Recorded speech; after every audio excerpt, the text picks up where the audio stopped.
Welcome to episode 2 of Riding the Line. In this episode, I continue my quest to learn everything I will need to know to compete in the race across America. I will be checking in with some of this year's competitors as they plan for RAAM 2013.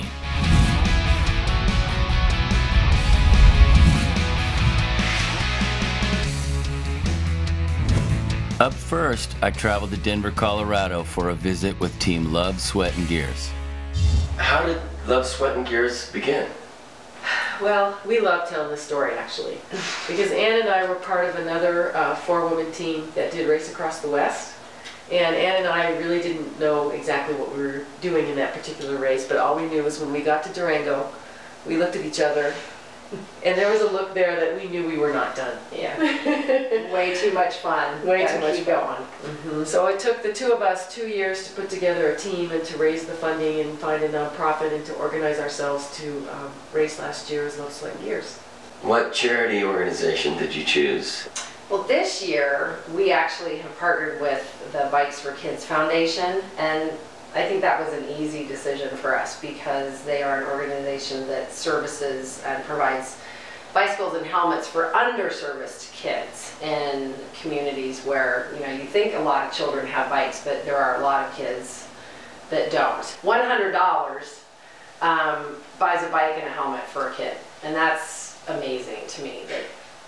That's all it really takes. And our whole idea is get people on bikes. Yeah. You know, get kids on bikes, get women on bikes, get them on bikes.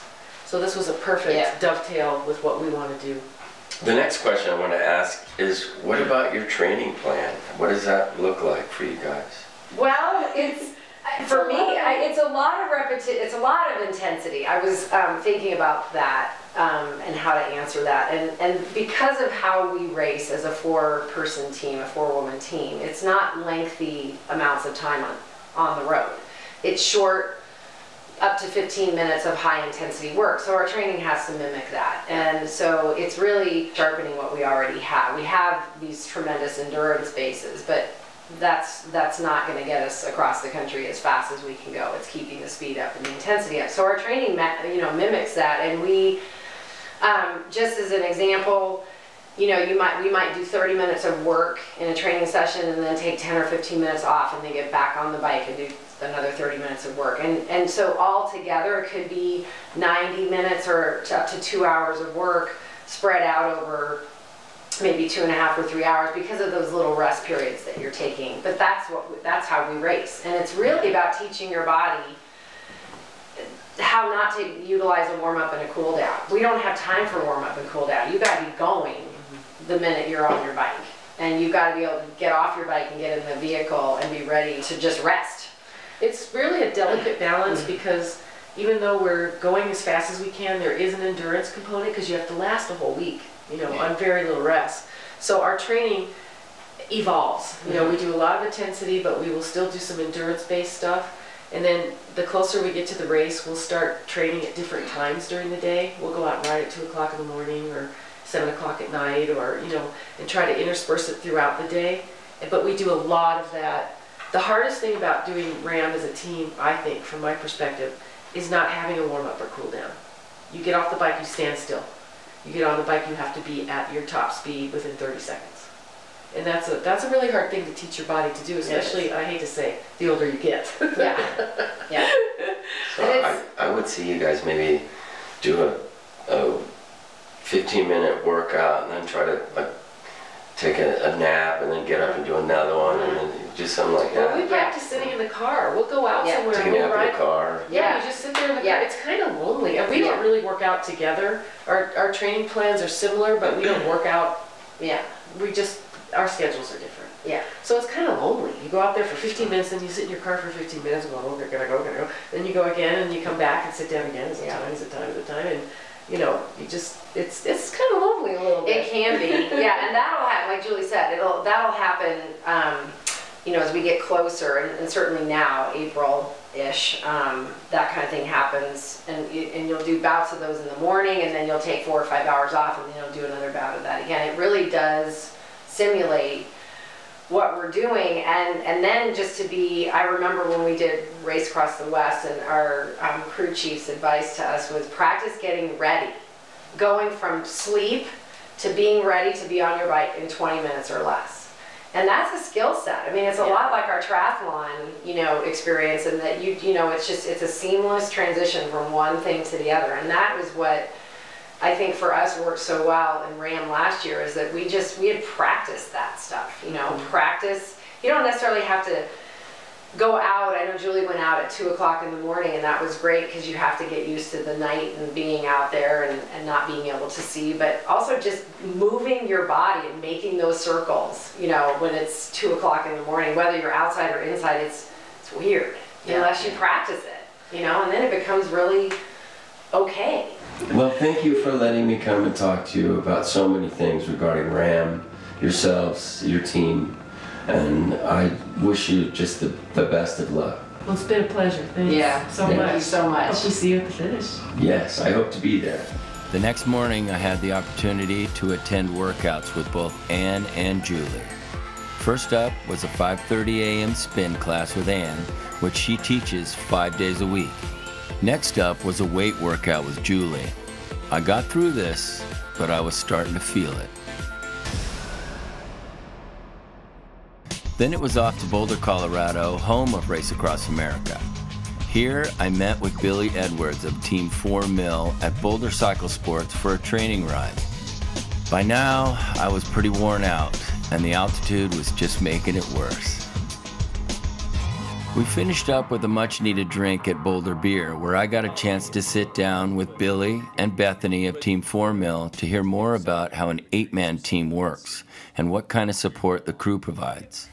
So as a civilian, you're in this militantly run team. Mm-hmm. Oh no, I like it. Is it easier? It's very easy because it's structured. Everybody has a role, everybody has a job, there's a time, and you're held responsible for what you do. I'm always scheduled to be on the bus where the drivers, the navigators, those guys actually go out and they're driving in the follow vehicle or in the transition vehicle or in the utility vehicle. So they have a more structured 8 hours in the driver's seat, 8 hours in the passenger seat, 8 hours of sleep. It's very, very structured. Do you got like Hummers and camo following?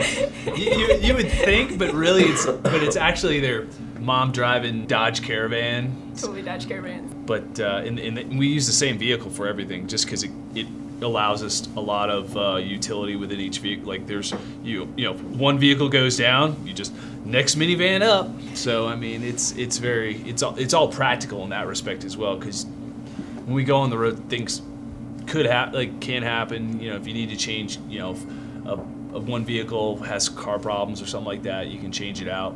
Well, I know that there's like a lot of important tasks that have to be carried out, and I'm just trying to get my head around how many people are on this thing and how many people are doing different tasks. We have a crew that's 18 to 20 people strong, and then there's 8 cyclists. For an 8-man team. For an 8-man team. So you have your drivers of the vehicles, you have your navigators in the vehicles, and the navigators are important. I mean, these are the guys that are reading instructions to the racers, and they're in constant communication over the radios with them, so they have to be on top of their game. You know, you've got the massage therapist, you've got the nutritionist, and we actually have drivers that come with the bus. This is their professional day job, so they're also key in keeping us safe the whole time too. We'll have like multiple roles. Yeah. You know, like a bike mechanic may end up driving a vehicle. A person who's on board as a medic may end up, you know, behind the microphone and talking to us, telling us, you know, directions. And I mean, in each vehicle, I mean, it's not like we can, you know, it'd be nice if we could just pick our route across the U.S. I mean, we have to stay on the RAAM route, and there's always, you know, different things along the route that change up, and everybody has to kind of be on their game, whether you're following the actual cyclist or you have the 3 guys who aren't riding their bikes. And so that's when really the crew has to makes its money, because they have to, they're looking at maps, they're paying attention to us as to when we want to start riding our bikes. And frankly, I'm sure that's it's stressful for us because we want to get back on the bikes to ride fast, but for them, you know, they're stressed out a little, you know, to the point of trying to follow directions and make everything happen for us. you know, when you think about your crew, time is important. You know, when you think about a rider, you know, maybe distance is more important. So, but you kind of have to appease the crew more than the rider, because it's given that the rider's going to get tired. I don't think we can't really afford to let our crew get tired, because then we suffer, I think, more from a tired crew than from a tired body. It's given, like I said, we're going to get tired. Well, how long, I mean, if you don't mind me asking, how long are the shifts for each rider? We do it in 8-hour shifts, and our pulls, like individual pulls, are like 10 to 20 minutes. So we're racing, you know, 2 hours or so out of that 8 hours, which doesn't seem like a lot, but we're really getting after it and hammering during those times. How do you make the exchanges from one rider to the next? So we got our 3 riders in the vehicle. It's a transition vehicle. The transition vehicle, where all our riders are. They're deciding when we're going to go ahead and make the transition change. And this guy here, he's coming off of Mount Mojo. We put our next guy on the road, and he's kind of, you know, depending on what's going on, but they're on the road somewhere in the vicinity of the vehicle. And when they come up, they have to cross wheels, and then this guy can go. And then this guy just jumps back in the vehicle. Hops back in the vehicle, and he takes off down the road riding. Well, I can't wait to witness some of it this year. Good. I wish you guys the best of luck, and I hope you guys get the record. All right, thanks, Micky. You're welcome. Thank you. Thanks for checking out Riding the Line. Tune in next week for part 2 of episode 2.